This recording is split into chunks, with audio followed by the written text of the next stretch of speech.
आप जो मशीन देख रहे हो इसको रोक ब्रेकर बोलते हैं। सिर्फ इस पार्ट को, पीछे जो इतनी बड़ी मशीन लगी हुई है यह सिर्फ इसको ऑयल का प्रेशर भेजती है और ब्रेकर इस ऑयल के प्रेशर को हैमरिंग में बदल देता है। कहने का मतलब हथौड़े के जैसे काम करवाता है। सबसे पहले हम इस मशीन के वर्किंग प्रिंसिपल को समझते हैं, जिसकी हेल्प से क्या पता हम भी कोई कारनामा कर दे। उसके बाद में रोक ब्रेकर की वर्किंग।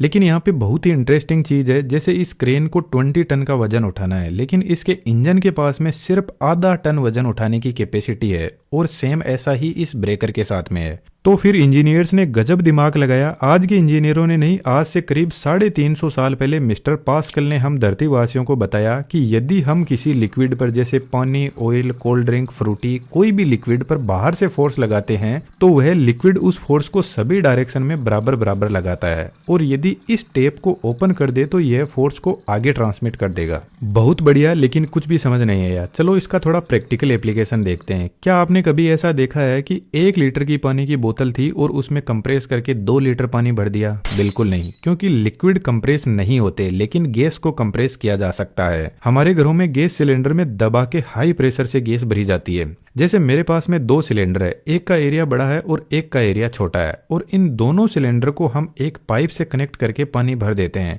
और दोनों सिलेंडर में पिस्टन सेट कर देते हैं फोर्स लगाने के लिए। जब हम इस छोटे पिस्टन पर फोर्स लगाएंगे तो यह पिस्टन फोर्स को पानी पर लगाएगा और पानी इस फोर्स को हर पॉइंट पर सेम प्रेशर लगाएगा। क्योंकि खुद तो कंप्रेस होगा नहीं, तो यह पिस्टन के फोर्स को आगे इधर वाले सिलेंडर पर ट्रांसमिट कर देगा, जिससे पिस्टन ऊपर की तरफ उठेगा, और यही पास्कल ने कहा था। तो क्या करें, यह तो हमें बहुत पहले से पता था, लेकिन पूरा गेम यहीं पे है। जब हम इस छोटे पिस्टन पर 10 केजी वजन रखते हैं तो बड़ा पिस्टन 50 केजी वजन उठा लेगा, और यह हमें नहीं पता था। चलो इसको थोड़ा और आसान करते हैं। थोड़ी हल्की सी कैलकुलेशन हम यूज में लेंगे, बस घबराना नहीं है। प्रेशर का एक फॉर्मूला होता है, फोर्स अपॉन एरिया। मानकर चलते हैं हमें इस छोटी सी कार को लिफ्ट करना है, तो छोटे वाले सिलेंडर पे 10 न्यूटन का फोर्स लगाते हैं। न्यूटन फोर्स की यूनिट होती है, इसको आसान भाषा में हम 10 केजी वजन जितना फोर्स मान लेते हैं। अब छोटा सिलेंडर है तो इसका कुछ एरिया भी होगा, और मान के चलते हैं इसका एरिया 2 mm स्क्वायर है। तो इस फॉर्मूले में फोर्स की जगह 10 न्यूटन रख देंगे और एरिया की जगह 2 mm स्क्वायर, और कैलकुलेटर से कैलकुलेट करने पर 5 न्यूटन पर mm स्क्वायर प्रेशर हमें मिल जाएगा।